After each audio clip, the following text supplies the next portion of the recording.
So, my roommate Jake has this thing about labeling stuff in the fridge. I'm not talking about just slapping a name on the milk, this guy has a label maker and a dream. Every container, condiment, and even the eggs had their own sticky little name tag. Last week, he hosted a PowerPoint presentation titled, "The Importance of Proper Labeling, a Case Study in Dairy Products." I thought he was joking until he handed out a quiz at the end. On Tuesday night, I stumbled into the kitchen around midnight, half asleep and desperately craving a snack.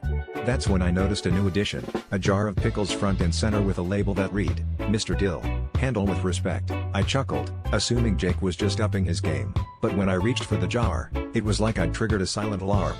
Jake burst out of his room in full robe and slippers regalia, wielding his label maker like a taser. He dramatically blocked my path and declared, "That's not just any jar. That's Mr. Dill. You address him properly, or you don't get a pickle." At this point, I was too hungry to argue, so I apologized to the jar, feeling like I was in a very weird episode of Sesame Street. Jake nodded approvingly and allowed me to take a pickle, but only after I repeated the phrase, "Excuse me, Mr. Dill, may I have one of your brownie spears?" Out loud. I complied, hunger makes you do strange things. As I munched my well-earned pickle and shuffled back to my room, I realized that Jake's labeling obsession had officially crossed over into cult initiation territory. But honestly, I can't blame him. After all, the real pickle is what happens when you underestimate the power of a proper label.